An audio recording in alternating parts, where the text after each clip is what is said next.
Inzu ni kanzu nambara murayibona ni kanzu nambara nimo gusabira abarwayi murayibona rwose pe ni kanzu nambara nimo gusabira abarwayi iyo no bivuze ngo mukanya tugiye gusabira abarwayi mu izina rya Yesu rwose turabatuje isengesho niyo wambara nicyo kintu ivuze kuba uyambaye niyo nambara rwose pe ndabona hariho ishusho ya Yesu hariho ishusho ya Yesu no mu mugongo irahari naho ndayibona ariko zishobora kuba zinaguhenda birahenda cyane ino kanzu kuyikora ibihagaze amafaranga angahe iyi kanzu kwidodi ihagaze ikiza icyo nabashishikariza rero abihaye Imana ari abapadiri ni mukundane mukundane kimarayika rwose mwirinde cyane gisa nacyo nima mubanye muri abapadiri mwumvikana ababikira mwumvikane ntihakagire umubikira ugambanira mugenzi we gutya na gutya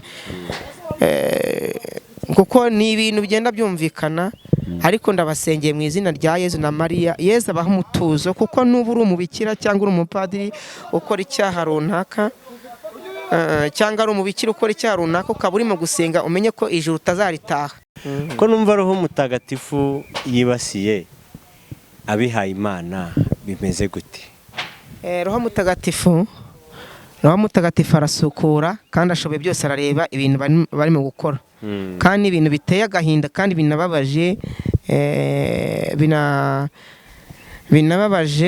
biteye agahinda binababaje cyane birimo kugenda biboneka niyo mpamvu ubwo abari mu isi yose nzabasengera mu izina rya Yesu mukiri iyo migongo mukire ayo mavi ibyo bihaha inyatsi ziveho byose biveho mu izina rya Yesu ubucuruzi bwaguke rwose nibitagenda neza mu kazi Imana ijye ibafasha rwose bigende neza mu kazi yego n'abagira mu kazi bakarwara imitwe byo gutekereza kundi kuntu Imana ijye ibaha gutekereza neza ndimo ndibaza utwo tuntu wambaye ku maboko two tushatse kuvuga iki utwo nambaye ku maboko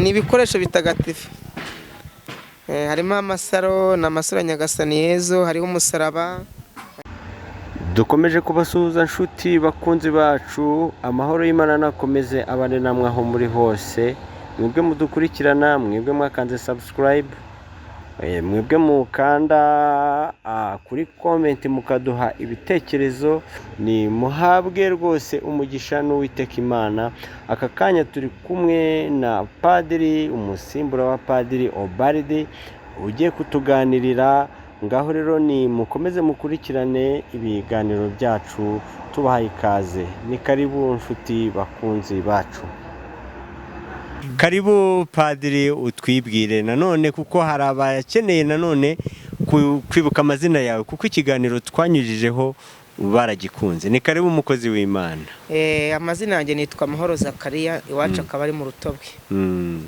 mu karere ka Muhanga Imana ibaho umugisha n'amahoro ayo niyo mazina yanjye hari ukuntu tuba turi nko kuvugana nkabona ubaye nk'utuje gakeya biba bigenze gute ye nuje Nyagasani Yezu Kristo abandimo abarimo ko mu mutuzo hari imirimo abarimo kunkoreramo yego imirimo imeze gute se abari ibanga Nyagasani Yezu icyo dusaba ni umutuzo yamanutse umutuzo ngifata neza ni ukuvuga ngo hari ingabire mba ndimo kwakira yo kugira ngo Nyagasani Yezu arengera abari mu isi yose nubwo nicenga tuza rero ukuntu ntuza na kenshi hari na benshi bazagenda yenda babimbona aho ndi kugenda hari mu gihugu cy'u Rwanda cyangwa ahandi hari ibintu bijya bimbaho niyo Yezu aze kunsura ugasanga ndapfukamye nkoze ku kimenyetso gatatu hari benshi rero babanje kujya bashidikanya ariko benshi ntabwo bagishidikanya kuko babona ko ari Imana ibinegeka hari umupadiri uherutse gusoma misa muri Kiliziya ku Kivumu ni umupadiri wari ugiye kujya mu gihugu cyo muri Kenya bwasomye misa nawe yari umuhanuzi buri Imana igenda ikoresha ibimenyetso n'ibitangaza kandi ikorera mu bantu kandi igakoresha bose ubundi twese iradukoresha ibi tuba turimo gukora gutya biberanye nko kwigishanya, yego, guhumurizanya imitima. Ubu hari benshi bagiye gukira, abantu bose bagiye gukira biturutse ku nyigisho bari bumve. Umupadiri yasomye ivanjiri, yamaze gusoma ivanjiri avuga ati hano hari umusore ngiye kuburira, ati ni umuntu Imana ituyemo, ajya Yezu aramumanukiramo, kumukumanukiramo agapfukama, agakora akimezo gatatu, akareba ibumoso, akareba inyuma, akareba iburyo, imbere, yabona nta muntu agakora ku kimenyetso, ariko yabona hari umuntu akagira ubwoba bwinshi. Yaravuga ati uwo muntu nibwo yavuga ati uwo muntu ko Imana imutuma yagiye yarashaka kubona ikiriya kimenyetso. Ubwo amaze kubivuga, usibye kuba umupadiri yahise ajya muri Kenya, yari ari mu gusezera. Nanjye ubwo nase numva icyo Roho Mutagatifu anegetse, nase numva ko ari njyewe. Ngabwirwa benshi akumva beneyo, nk'uko umuhanuzi ashobora kuvuga ati hano hari umuntu uroga, akabivuga muri rusange aterekanye uwo muntu, ariko nyiri kuroga ahari, hari n'igihe amwerekana. Ubwo rero padiri yavuze gutyo, numva ko yuko ibyo nkora ari Roho Mutagatifu binegeka. Ubwo rero nyimara kubona icyo kimenyetso, haciyeho ndumva ari ukwezi, hagati y'ukwezi n'ukwezi kwaciyeho, nibwo twari turi muri kiliziya turimo gukora isengesho ry'iminsi 3. Ku munsi wa mbere, umunsi wa kane nibwo nagiye kumva numva akarumbeti kavuye mu ijuru, gafashe mu gutwi kw'iburyo, gafata no ku mutima. Nagiye kubona mbona Yezu aturutse mu muryango w'ingoro, yitwikira igishura ndetse n'ikanzu n'imyenda ye, narayibonye n'amaso. Njya kuba mfite na pare yimba naramufotoye, ari kumwe n'umumarayika umwana w'umukobwa. Arambwira ati imyaka nongereho nongera imyaka 15 yo kubaho mu isi, yewe nzabaho 100, yewe nzaba 200, ariko narabibwiwe. Buriya rero ishyari ni ikintu kibi, kandi ishyari ni imungu mbi. Hari umuntu nawe umenyereye, nawe abonekerwa, ariko ikintu cyaje kubabaza nuko yavuze ngo umuntu wumvishije ijwi naritega amatwi. Rero Imana yo mu ijuru irakara, bwa bubasha yari afite n'ubundi njye narabuvukanye, ariko bwa bundi yari afite yarabumwambuye, irabunyihera. Bishatse kuvuga ngo iyo ukoze umurimo w'Imana ukawukora nabi, igihe kiragira Imana ikabikwaka, ikabyihera ababishoboye. Nk'igihe rero watangiye kwirata, ukifata nabi, ugatangira kumva ibitekerezo bya bamwe, abandi ntubumve, ya Mana mu ijuru irabikwambura, ukikibwira ko ugisabira abantu, ariko bwa bubasha bwarigendeye. Nawe rero nibyo byamubayeho, kuko Kristo naramubonye n'amaso nyirizina. Yari yambaye ikanzu yabohesheje bunege, yambaraga kera, n'igishura cya bunege, n'inkweto za rugabire zari zifite udushumi tuzengurutse rwose. Yaratambutse n'amaso ku yandi, babinje mu mutima wanjye. Ushobora kwibwira ngo ese yinje mu mutima gutya, ariko yinje mu mutima wanjye nyirizina. Kugira ngo rero uzabimenye, nuko buri muntu, waba uri mu gihugu cy'u Rwanda cyangwa uri muri Afurika, ukamamagara ngagusengera, uzakira. Nibwo uzatumenya kuko Roho Mutagatifu anuyemo, ariko ubyizere mu mbaraga za Nyagasani Yezu Kristo ko Roho Mutagatifu anuyemo. Hari ikintu uri kuvuga ngo cya bunege aba ari kuvuga iki? Ni ikanzu, ni ukuvuga ngo iboshywe mu budodo bw'umweru, ikaboshywa itagira uruteranyirizo. Nk'uko urabona nk'iyi kanzu nambaye, yo ifite interanyirizo, ariko iyo nta ruteranyirizo igira. Nk'uko bayibohesha umupira bwa budodo bw'umweru babona babuhesha imipira y'abanyeshuri, ariko ubwo akaba ari umweru. Nicyo gishura yari yiteye mu mutwe.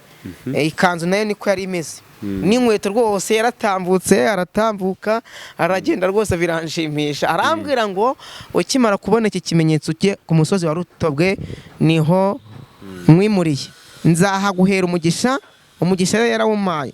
Ngo abantu rero bagiye kuza kuri uwo musozi nk'uko bajya Kibeho, kandi koko niko bije. Unsanga wese ndamusengera agakira.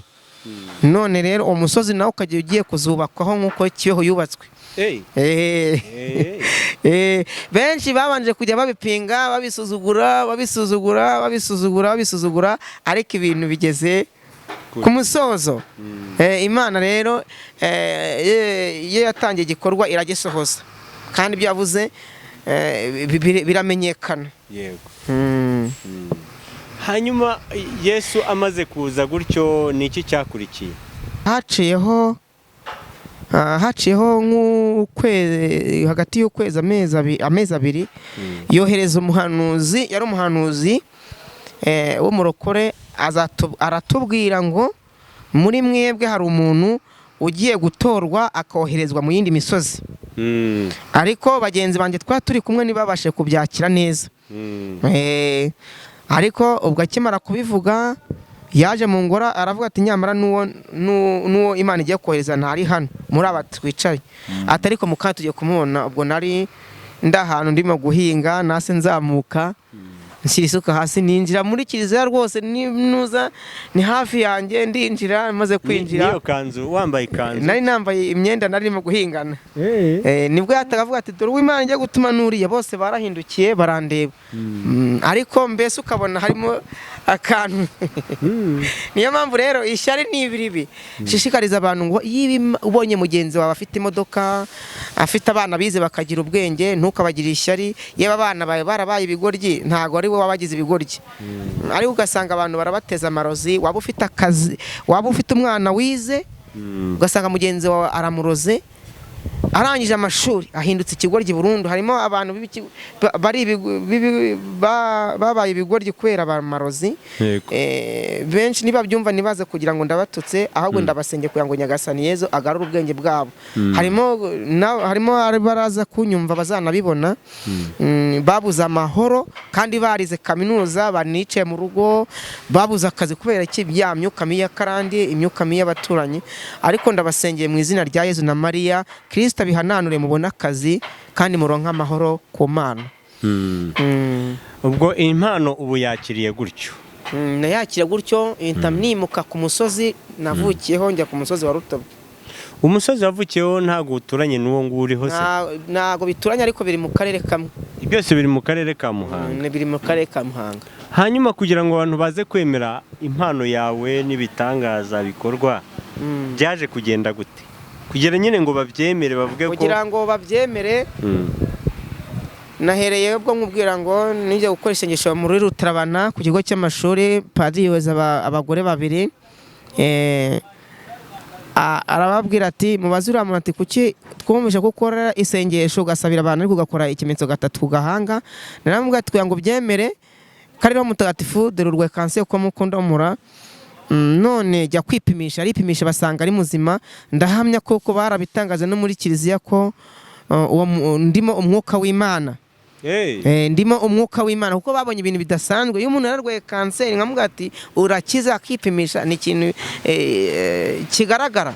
Hari benshi bari kunyumva, hari na benshi bazaza bakansanga. Mwese ni karibu muri Rutobwe, tukaba twanakora n'ubuhamya byo kureba ko yuko mbereka mbese filomire y'uwo muntu wakize kanseri, wakize uwo kwa Musenyeri Semarayidi, uwo musirikare na wakize, n'abandi bagiye bakirinda z'urushwima.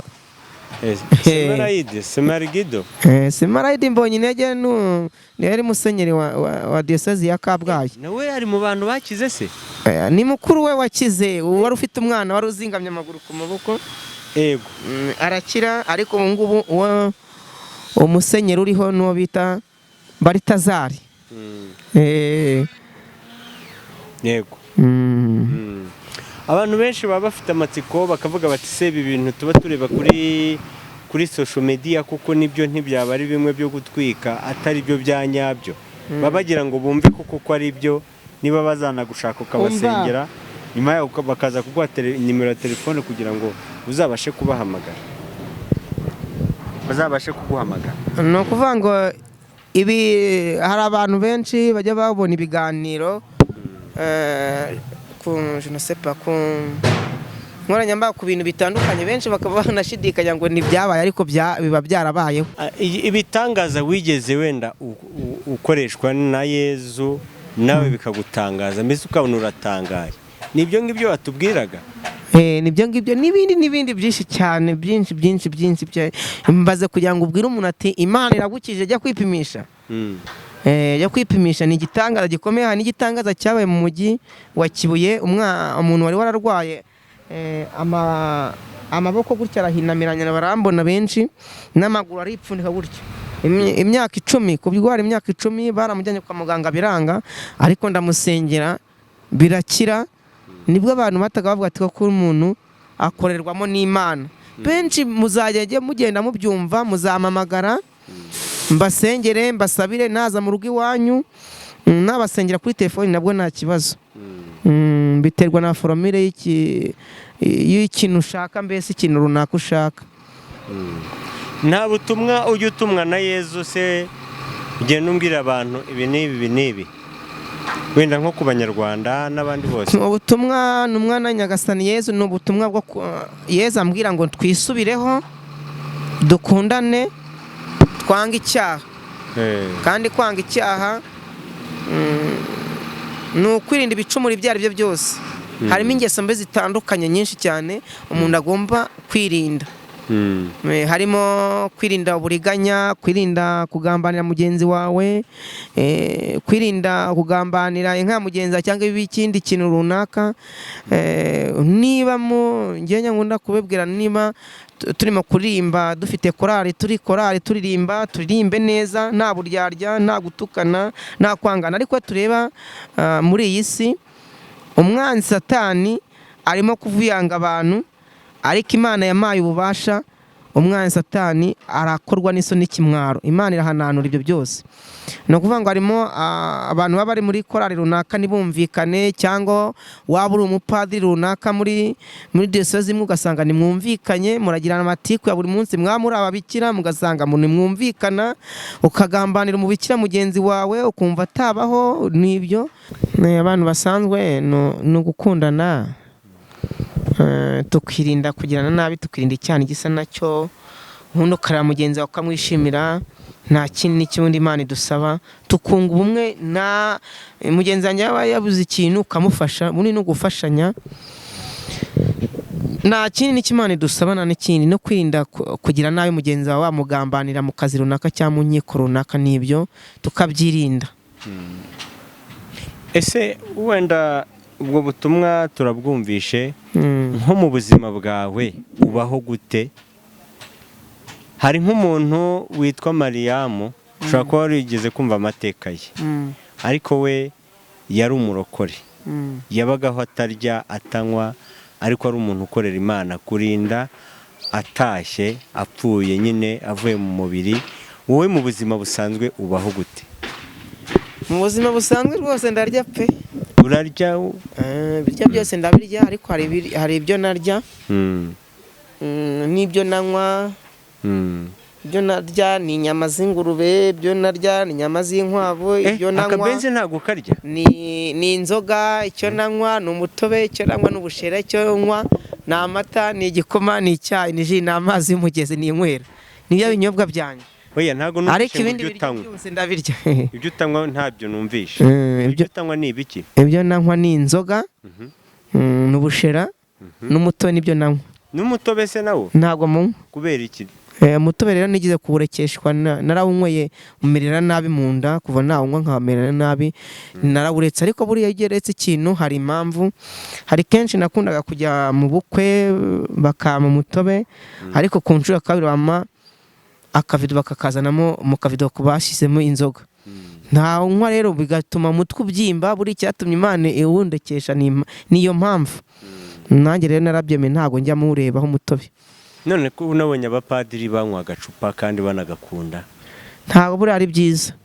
Ntago bundi kunywa inzoga ntago ari byiza. Ntago ari byiza kunywa inzoga ugasinda, ariko nibyo bibi. Ariko ubundi inzoga, ubundi hari na benshi bigiye kumva ati se inzoga ni icyaha. Ubundi inzoga iba icyaha wanyweye ugasinda, ukarwana, ugakubitana, ugatana. Ariko unywe inzoga nkeya nta kibazo. Ariko muri njyewe Yezu yarayimbujije, ntago yinyemera kuyinywa. Ariko unywe gake, kuko naha muri Bibiliya biranditse mu ijambo ry'Imana kubwo igifu cyawe cyakunaninywa gakeya, nariko rirakene mu mubiri w'umuntu, ariko ukanywa gake karinganiye. Hanyuma imbaraga zituma ukora ibyo ngibyo, hari ukuba Yezu aziguha. Yezu ntago aguha ikintu gutyo gusa. bisaba ngo habe hari icyo nawe wigoma. Ni izihe mbaraga zikubashisha ni izihe mbaraga zigushoboza kuba wabona ubwo buryo bwo gusenga cyangwa se kuba wakora ibyo bitangaza? umva ni ukuvanga imbaraga ngenda zihorana. ushobora no kwibaza ati hari n'abantu bajya bimbaza ati se ubundi mu buzima bwawe urahinga ugira gute ubundi ngiye mu buzima bwanjye umwaka urashinda ugataha nsenga gusa. Usenga umwaka wose? Nta kindi kintu nemerewe gukora ni ugusengera abantu. Sinemerewe gucuruza, sinemerewe kuba natwara imodoka cyangwa kuba gutwara imodoka nayitwara nyifite ngiye mu butumwa. Sinemerewe kugira ikindi kintu nkora, ni ugusenga gusa umwaka urashinda ugataha. Ufite agaperimi se? Oya, nta perimi nta perimi mfite. N'imodoka nayo ndagira ariko nzayitunga. N'abazifite nabo ntabwo bazivukanye. Ni ibintu n'umugisha igeze igihe uragira. Igihe kizagera nayo ngitunge. Ni ukuvuga ngo ubaho nka Yezu. Niko bimeze.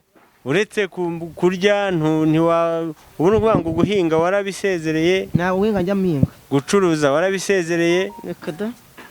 Mbese muri makeya uretse gusenga Imana ikagukoresha ibitangaza, ibindi ntago ukibikora? Ntago ibindi mbikora. Ubwo se uba mu rugo? Nyine mba mu rugo mu Rutobwe. Mu Rutobwe niho mba. Niho nkora umurimo w'Imana, abantu bakamamagara ngatambagira. Ubundi nkakora n'igikorwa cy'urukundo cyo kubakira abantu amazu. N'ubu ngubu hari umukire nubakiye inzu y'ibyumba 3 na salo.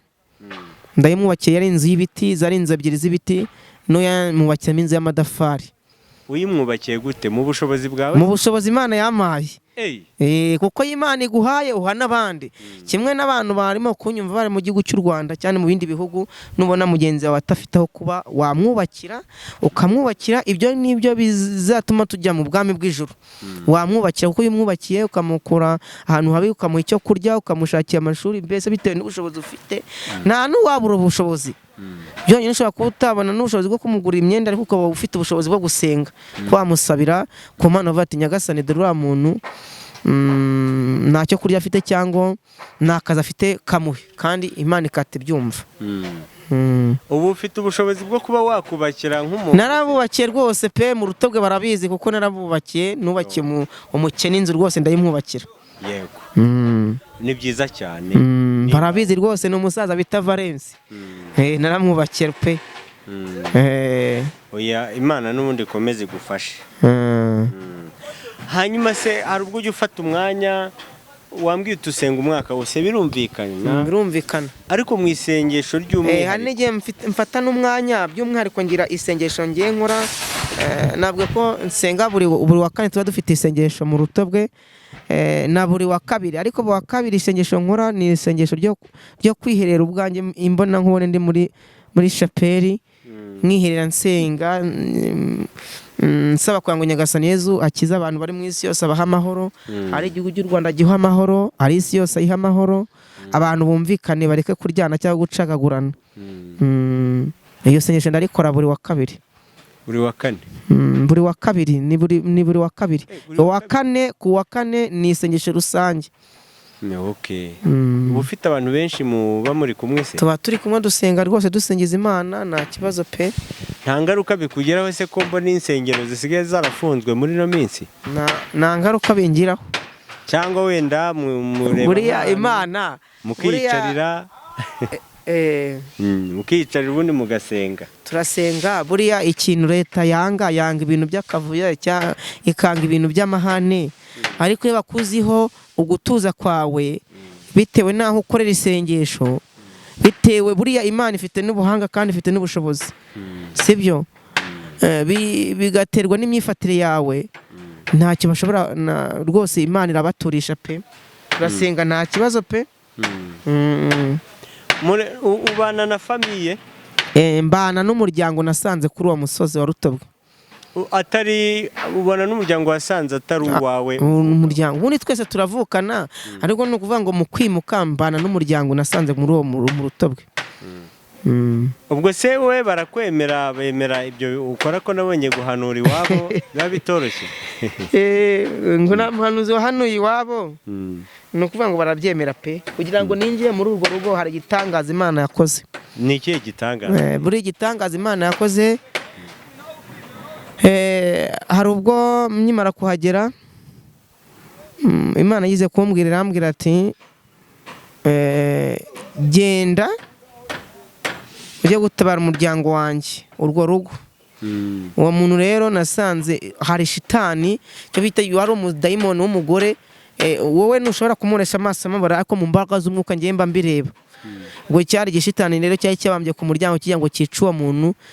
ubwo ndahagera saa 11, ndakomanga, undi aravuga, nsanga arimo gusakuza, arambwira ati surinde, ndamubwira ati ngewe, ati ndaza kukubwira uwo ndi we, maze kwinjira mu rugo imbere. ubwo ndimo kurwana n'umuzimu w'umugore urimo kukuniga, kuko nasanze uwo muntu ari kumwe n'umwana, bavuga ati twatewe, barimo gusakuza. ni ibintu byabaye imbona nkubone, ku buryo n'uwo munsi tariki 22 z'ukwa 12 nkorese umunsi mukuru, ndanabigusaba kugira ngo uzaze nawe azakwihera ubuhamya bw'ibyamubayeho, bw'icyatumye nanyemera akemera ko ari Imana inuyemo, koko ariho mutagatifu. nawe azakwihera ubuhamya, kandi ndabihamya nawe uzaza noneho, kugira ngo n'abakristo bashima Imana, bakize indwara runaka bashima Imana, bijye bitera abantu vantage. uko icyo gihe ku itariki 22 azabaza Noheli bibiri iminsi 2 ngibe. Noheli ubwo ni iminsi 2. tariki 22 z'ukwa 12. nta bantu b'abanyamahanga bandi bajya baguhamagara kuri telefone bakubwira ati twarakize? Baramamagaye. Nahera ku muntu wo mu gihugu cyo muri Maroc, nasengeye, ni umuntu wari umaze imyaka 10 atabyara, arabyara, wimukiye mu gihugu cya Amerika. Nahera ku muntu wo mu gihugu cyo mu Bufaransa, nawe wamamagaye, ambwira yari afite ikibazo cy'umwana, nawe we yarakize. Nahera ku muntu wo mu gihugu muri Amerika. Nahera no ku muntu wo mu gihugu cyo mu Burundi, nawe yaramamagaye ati nawe mfite ibintu binshitagura, none narakize. Nahera ku muntu wo mu gihugu cyo muri Aziya, nawe yaramamagaye ati narakize. no mu bindi ni benshi cyane bagiye bakira rwose, n'ubu barimo gukira. Mbasabiye pe, mbasabiye no kuri telefoni, hari abamamagara nkajyayo, hari nabo nsabira kuri telefoni. Ukabasabira cyangwa se ukajya nko muri stade ahantu hanini. ubu twitege ko ibyo padiri yakoraga rwose, iyo nanjye ndimo kubikora, nanjye namaze kubikora. ubu ngiye kujya igikurikiye, ngiye kujya nkoresha n'ibiterane muri stade, haba ari Kigali, haba ari nahe hose nkoresha ibiterane. ahantu uzakora igiterane bwa mbere kuri stade ni hehe?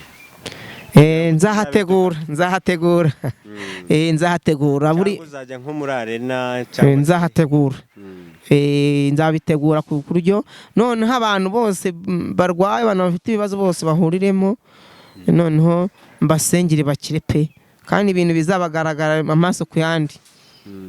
nk'uko Robaridi nawe yabigenzaga, agahagarara muri stade agasabira abantu bagakira, bakikubita hasi, akavuga ati runaka akize indwara, kandi koko bajya kwa muganga bagasanga bwa burwayi bwakize.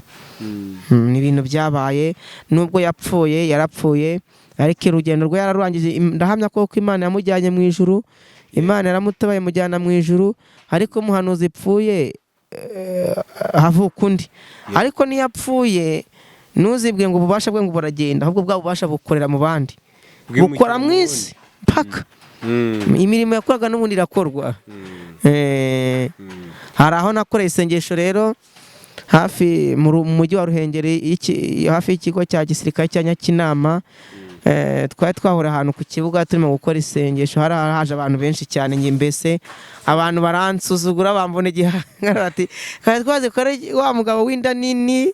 narababwira ati baransuzugura, nabwo ati murimo kunzuzugura, ariko tugiye gutangira rozari, ati nituzirangiza n'impuhwe z'Imana muraza kubona ibimenyetso. Twatangiye rozari irarangira, dutangira impuhwe z'Imana zirarangira, tugiye mu muhigimba abantu batangira kwikubita hasi, baraheba, ruhombi ziravuga, abarozi barimo baravuga, baba bufite ndatwika umva naratwitse nyine bakabupfundura bakabukumye ku yabo bakabishyira hano ngabutwika.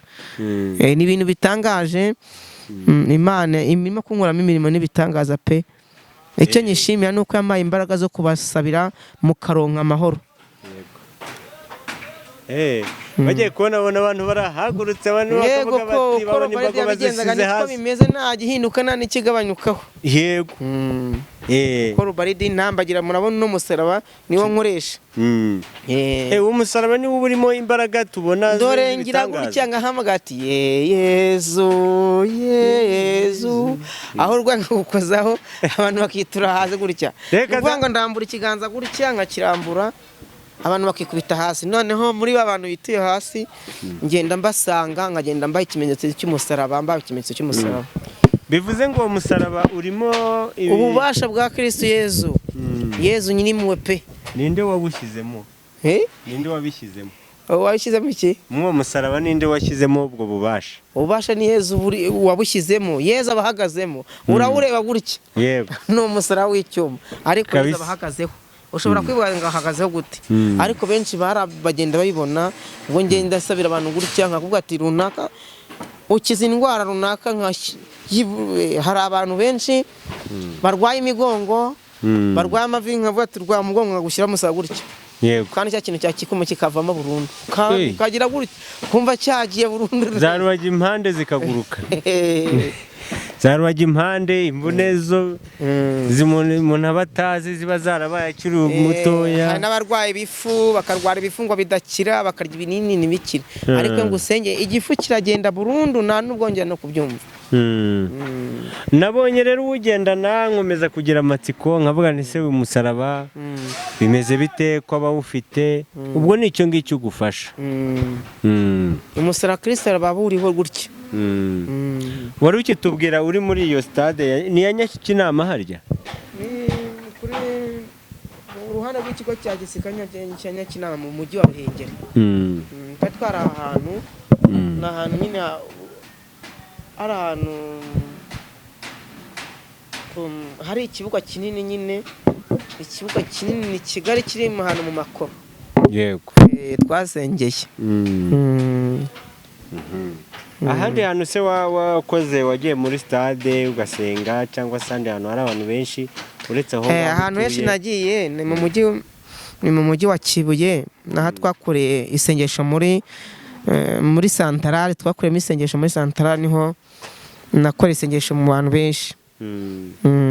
Muri Santarari naho bita Kuruhuha. Kuruhuha ni muri Kigali n'ubundi. Ni Kuruhuha. Yego. Ahantu waba uteganya se kugira isengesho kugira ngo abantu batameze neza babe bategura kuzagusanga? Kubona ukuntu muvugana kuri telefone ariko bagafata randevu ni hehe? Isengesho rusange? Rusange ryo gukira. Isengesho rusange ni ukuvuga ngo nakubwiye ko ndigira hari tariki 22 z'ukwa 12 hari na buri wa kane. Nejo muri Kigali hari ahantu nzakorera isengesho rusange. Rusange ubwo nyine ni umuntu wanyiyambaje ni umuntu urwaye nyine wanyiyambaje nk'uko bamamagara kuri telefone ati zakangwe n'udusabira umugisha urugo rwacu. Ubwo rero nkaba nzahakorera isengesho. Ubwo abari mu isi yose nzabasengera mu izina rya Yezu mukiri iyo migongo mukire ayo mavi ibyo bihaha inyatsi ziveho byose biveho mu izina rya Yezu. Ubucuruzi bwaguke rwose. Nibitagenda neza mu kazi Imana ijye ibafasha rwose bigende neza mu kazi. Yego. Nabagira mu kazi bakarwara imitwe byo gutekereza kundi kuntu Imana ijye ibaha gutekereza neza. Ndimo ndibaza utwo tuntu wambaye ku maboko two tushatse kuvuga iki? Utwo nambaye ku maboko ni ibikoresho bitagatifu. Harimo amasaro n'amasaro Nyagasani Yezu, hariho umusaraba ni ibikoresho bitagatifu nk'uko ahantu hari amakiriziya bacuruza ibikoresho bitagatifu, harimo imisaraba, harimo amashapure, ibitare bya Nyagasani Yezu biriho amashusho. Mbese iyo umuntu abyambaye rero, niyo umuntu baguteje imyuka mibi ntabwo ishobora kugufata cyangwa ikugirire nabi, kuko uba wambaye ibikoresho bitagatifu. Oya habe na muke. N'ubu n'ahangaha twicaye ngo turimo gukorera ikiganiro, nta roho mbi zishobora gucaracara aho buzagiye pundu. Ubu Yezu yazitwitse zaskongotse. Yazirukankanye. Hanyuma kwambara ikanzu by'ubusobanuro. Ikanzu ni ikanzu nambara, murayibona, ni ikanzu nambara ndimo gusabira abarwayi. Murayibona rwose pe. Ni ikanzu nambara ndimo gusabira abarwayi. Iyo bivuze ngo mu kanya tugiye gusabira abarwayi mu izina rya Yezu rwose. Turabatuje isengesho. Niyo wambara nicyo kintu ivuze kuba uyambaye. Niyo nambara rwose pe. Ndabona hariho ishusho ya Yezu. Hariho ishusho ya Yezu. No mu mugongo irahari. Naho ndayibona. Ariko zishobora kuba zinaguhenda. Birahenda cyane. Ino kanzu kuyikora ihagaze amafaranga angahe?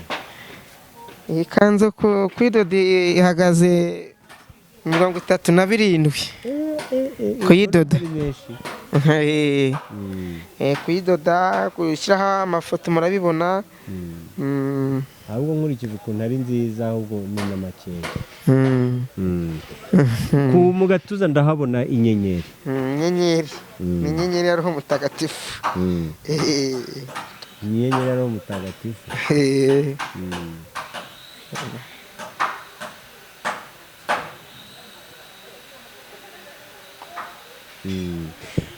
Mba mbona ubaye bize ukuntu nkavuga nti reka nkureke ubanze ubonekere, wenda hari ibyo Yezu aba ari kukubwira ngo ubwire abantu badukurikiye. Urabona ko twamaze guhuza, namaze kukumenya. Twamenye twese turabavandimwe. Nta kiri buze kuntungura.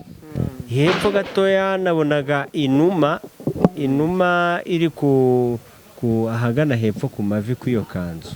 Irahari rwose. Inuma irahari, ni Roho Mutagatifu. Yes, mukomeze mugubwe neza nshuti zacu bakunzi ba Kiyana TV show and Kigali News TV. Turacyari mu kiganiro cyacu tuganira n'umukozi w'Imana, umuhanuzi. Ngira ngo no mu kanya ashobora kubahanurira, Roho Mutagatifu naza kubyemera. Ntabwo ajya hanura rero Roho Mutagatifu cyangwa se Yezu atarabimwemerera. Siko bimeze mukozi w'Imana? Niko bimeze, yamaye karibu ndavuga. Nta kintu se ufite kubwira abanyarwanda yaba kubwiye? Ikintu mfite nabwira abanyarwanda kandi nabwira abantu, no kuvuga ngo abantu muri rusange, icyo nababwira nuko tugomba gusenga twisubiraho. Kuko usenze utisubiraho wamera nka wa muntu wajyanye injerekani ku iriba, ukayitega ukizenga amazi ngarajyamo ayicira hasi. No kuvuga ngo harimo bamwe basingiza Imana ariko akaguru kamwe karaha akandi karepfiriye. Ese bugiye gusingiza Imana uri mu bapfumu, Yezu azagukiza gate? Hari mwana wagiye bavuga ati Nyagasani dukiza umugongo. Yezu azabakiza bate kandi mujya mu bapfumu? Yezu azabakiza bate kandi mushyamiranye mu ngo zanyu? Yezu yahera he habakiza kandi mugira amatiku? Yezu yahera he habakiza kandi mugira ishyari bagenzi banyu? Icyo rero niyo waba warakoze ibyaha magana ngahe ugasaba Imana ukavuga ati Imana nkiza kuko nakoze ibyaha, Imana iragukiza. Dusenge rero twisubiraho, twanga icyaha, dukunda bagenzi bacu, kuko Yezu aratubwira ijambo akunda kutubwira ngo nudakunde mugenzi wawe, Imana utabonesha amaso umubiri uzayikunda uti? Ukunda iyo wakunze mugenzi wawe Imana. Kuko ubundi twese Imana idusaba ni urukundo. Gukunda bagenzi bacu. Urukundo ni rwo rwa mbere no mu buzima busanzwe. Ni rwo rwa mbere. Iryo ni ubutumwa Yezu ngo amuhaye kugira ngo abagezeho aka kanya. Mbere yuko dusoza ikiganiro, nta bundi butumwa waha abanyarwanda n'abandi bari mu mahanga cyangwa se abanyamahanga? Ubutumwa naha abanyarwanda n'abandi bari mu mahanga kugira ngo Nyagasani Yezu azabashe kubageza mu rurembo rwa Siyoni muri Yeruzalemu mu gihugu cyo mu ijuru. Ubutumwa rero abantu muri rusange mu isi yose nuko aho buri muntu ari mu kazi runaka, muri sosiyete, haba mu bwarimu, haba mu buganga, haba muri groupe muri mu gusengeramo, haba muri kiliziya runaka, nuko ubutumwa nabaha nuko mwakunda bagenzi banyu, mugakunda bagenzi banyu, mukareka kubagira ishyari, kuko hari igihe benshi baba bari muri mu ikipe runaka cyangwa mu kazi runaka, ugasanga ugira ishyari mugenzi wawe, uramwanze. Nkuko hari benshi bajya bangezaho ibibazo bakambwira ati ni ibintu biteye agahinda, namwe muraza kubyumvira. Umuntu yigeze kungezaho ikibazo ati ngewe mfite umuntu nkorera, ni umukarisimatike nanjye nkaba uwundi, ariko ntitwumvikana, twaranganye, nsabira Zakariya kugira ngo Nyagasani aduhuze. Turajya gushengera Yesu tukajya imbere y'isakaramento ariko duhanganye. Ubwo urumva icyo kintu nicyo kirimo gutera Bikira Mariya agahinda, ugasanga n'abapadiri ubwabo bari muri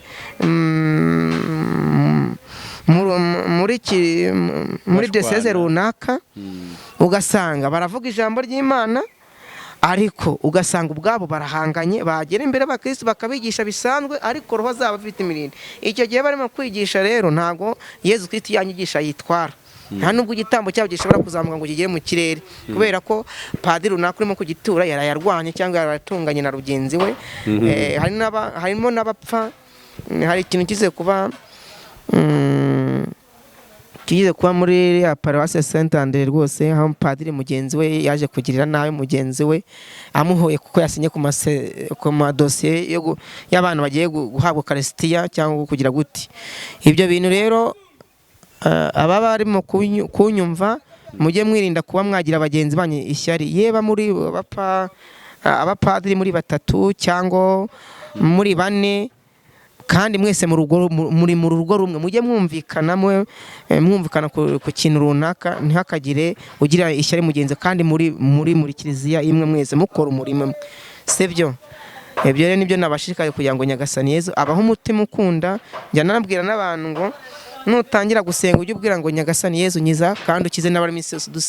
Dusenge twisabira, dusabira abapadiri, dusabira abihaye Imana, dusabira ndetse n'abandi bantu bose, kuko harimo ikintu bita ihangana. Barahanganye ku kazi runaka, barahanganye ku murimo runaka, kandi bakambara ikanzu, baba bari mu kiliziya ugasanga barigishije ijambo ry'Imana ariko roho zabo zihanganye. Aya magambo mvuze rero naze kubatungura, cyangwa muze kubitekereza ukundi kuntu namwe ubwanyu murabyiyumvira, kandi nimusanga murasanga ariko bimeze. Mubana ugasanga mubanye mutumvikanye, biteye agahinda. Mwagera imbere mukigisha abantu kwanga ikibi kandi akaba ari mwe mu gikora, biteye agahinda. Ni ibintu muzumvikana, byagiye biba. Gusa njya mbwira abantu ngo nubona padiri runaka akoze ibyaha runaka, harimo ubusambanyi cyangwa ibindi bicumuro, nibizitirwa ngo Kiliziya Gatolika. Yeba ari padiri runaka, bizabe kuri padiri runaka wenyine, ntibizitirwa ngo Kiliziya Gatolika ngo yatangiye gukora ibyaha runaka ngo dore ibyo abapadiri bakora, bizabage kuri wa muntu, kuko ngo buri muntu azibarizwa mu rukiko rw'Imana. Ngo buri muntu yangahawe umusaraba we, umusaraba we nuheka neza uzajya mu ijuru, nuheka nabi uzajya mu muriro. Ntabwo Imana izareba ngo watuye ibitambo, wasomye sikasiyo nyinshi, oya, izareba uburyo wabanye na bagenzi bawe, uburyo wanze ikibi ugakunda icyiza. Icyo nabashishikariza rero abihaye Imana, ari abapadiri, ni mukundane kimarayika rwose, mwirinde cyane gisa nacyo. Nima mubanye muri abapadiri mwumvikana, ababikira mwumvikane, ntihakagire umubikira ugambanira mugenzi we gutya na gutya, kuko ni ibintu bigenda byumvikana. Ariko ndabasengeye mu izina rya Yezu na Mariya, Yezu abaha umutuzo, kuko nuba uri umubikira cyangwa uri umupadiri ukora icyaha runaka, cyangwa ari umubikira ukora icyaha runaka, ukaba urimo gusenga, umenye ko ijuru utazaritaha.